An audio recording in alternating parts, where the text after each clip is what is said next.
Vivo X300 Ultra கூட X300 FE அப்படிங்கிற new smart phone launch பண்ணுறதா இருக்காங்க. ஸோ இந்த ஃபோன் என்ன விஷயங்கள் வருது அப்படிங்கிறத டீட்டெயிலாக இந்த வீடியோவில் பார்க்கலாம். வீடியோவில் முன்னாடி சேனல் சப்ஸ்கிரைப் பண்ணிங்க, பக்கத்தில் பெல் ஐக்கனை ப்ரெஸ் பண்ணி தொடர்ந்து உங்க தரத்தாங்க.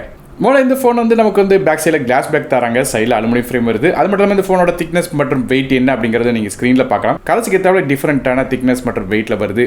மற்றபடியாக இந்த ஃபோனுக்கு IP68 மற்றும் 69 அப்படிங்கிற டியூல் IP ரேட்டிங் கொடுத்துருக்காங்க. ஸோ பில்ட் குவாலிட்டி நல்லாவே இருக்குது. அடுத்த ஃப்ரண்ட் சைடோட டிஸ்பிளே பற்றி பேசலாம்.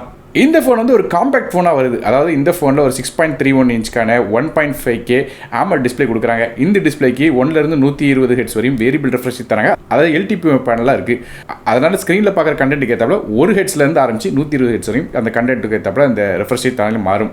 மற்றபடி இந்த டிஸ்பிளேக்கு 4320 ஹெர்ட்ஸ்க்கான high frequency PWM dimming support, 5000 nits வரையும் பீக் பிரைட்னஸ் தராங்க. அது போக நமக்கு ultrasonic in display fingerprint scanner மாதிரியான விஷயங்கள்லாம் இந்த டிஸ்பிளேல கொடுக்குறாங்க. மற்றபடி HDR கண்டென்ட்ஸ்லாம் அந்த ஃபோனில் பார்க்க முடியும். அதாவது நெட்ஃப்ளிக்ஸ், அமேசான் பிரைம் மாதிரியான ஆப்ஸில் HDR கண்டென்ட்ஸ் உங்களால் பார்க்கலாம். ஸோ டிஸ்பிளே நல்ல ஒரு தரமான டிஸ்பிளே கொடுத்துருக்காங்க. மீடியா கன்சப்ஷன், அப்புறம் கேமிங்ஸ் மாதிரி எல்லா விஷயங்களுக்கும் நல்லா இருக்கும்.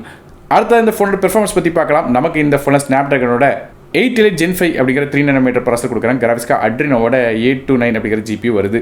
ஸோ கேமிங்காக இருக்கட்டும், மல்டி டாஸ்கிங்காக இருக்கட்டும், எவ்வளோக்குள்ள ஹெவியான கேம்ஸ் ஆப்ஸ் ரன் பண்ணாலும் கண்டிப்பாக இந்த ஃபோனால் தாங்க முடியும். மற்றபடியாக ஃபாரினில் என்ன RAM inter storage configuration launch பண்ணாங்க அப்படிங்கிறது இப்போ நீங்கள் ஸ்க்ரீனில் பார்க்கலாம். மற்றபடி ரேம் வெர்ஷன் பார்த்தீங்கன்னா நமக்கு LPDDR5X Ultra Pro அப்படிங்கிற ரேம் பயன்படுத்துகிறாங்க. ரொம்ப ஃபாஸ்ட்டான ரேமாக இருக்குது. ஸ்டோரேஜும் பார்த்தீங்கன்னா UFS 4.1 கொடுத்துருக்காங்க. ஆனால் நமக்கு ரீடிங் மற்றும் ரைட்டிங் ஸ்பீட் நல்லாவே இருக்கும். ஸோ இந்த ப்ராசருக்கு ஏற்றாப்புல பெர்ஃபார்மன்ஸ் நமக்கு இந்த ரீடிங் மற்றும் ரைட்டிங் ஸ்பீட் நல்லா இருக்கிறதுனால நமக்கு டேட்டா ரீடிங்காக இருக்கட்டும், அப்போ இந்த ப்ராசிங்காக இருக்கட்டும் எல்லாம் ஃபாஸ்ட்டாக இருக்கும். மற்றபடி ஃபோனோட OS பொறுத்தவரைக்கும் இந்த ஃபோன் Android 16 பேஸ் பண்ண ஒரிஜினல் OS 6 அப்படிங்கிற இன்டர்ஃபேஸ் என்னது அப்டேட்ஸ் பற்றி கிளியராக இப்போதைக்கு கம்பெனி மென்ஷன் பண்ணல. ஆனால் இந்த ஃபோனுக்கு 5 வருஷத்துக்கான OS அப்டேட்ஸும் 7 வருடத்துக்கான செக்யூரிட்டி பேட்ச் அப்டேட்ஸும் கிடைக்கிறதுக்கான வாய்ப்பு இருக்குது அப்படிங்கிற மாதிரி நியூஸ் வந்திருக்கு. அடுத்தது இந்த ஃபோனோட கேமராஸ் பற்றி பார்க்கலாம். இந்த ஃபோனில் பேக் சைடில் 3 கேமரா தராங்க. அப்படி பார்க்கும்போது மொதல் கேமரா ஒரு 50 மெகாபிக்சலுக்கான சோனியோட IMX921 அப்படிங்கிற சென்சர் பயன்படுத்துகிறாங்க. இது f1.57 ஆப்பாச்சில் வருது. ஆப்டிக் அண்ட் ஸ்டெபிலிட்டி சப்போர்ட்டும் இருக்குது. அதனால் வீடியோஸில் எடுக்கும்போது வீடியோ ஷேக் ஆகாது.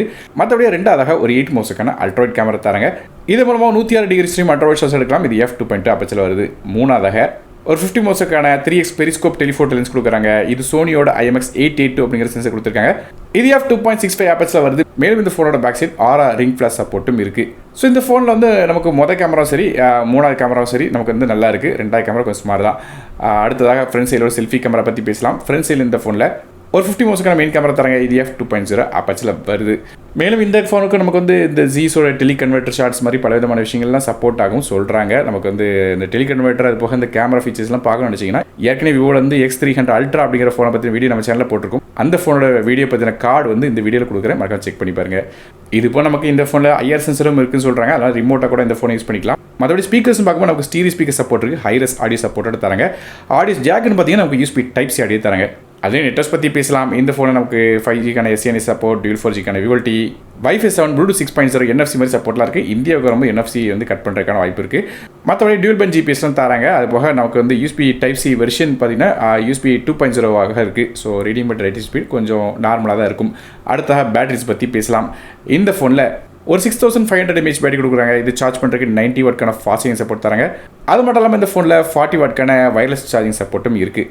கடைசியாக இந்த ஃபோனோட சைனீஸ் ப்ரைஸ் நீங்கள் ஸ்க்ரீனில் பார்க்கலாம். அது சைனாவில் இந்த ஃபோன் Vivo X300 FE அப்படிங்கிற பேரில் வரல, அதுக்கு பதிலாக Vivo F50 Pro Mini அப்படிங்கிற பேரில் வந்துருச்சு. ஸோ அந்த ஃபோனோட இந்த ஃபோனும் ஒரே ஸ்பெக் தான், ஒரே மாதிரியான டிசைன் எல்லாமே அதே தான்.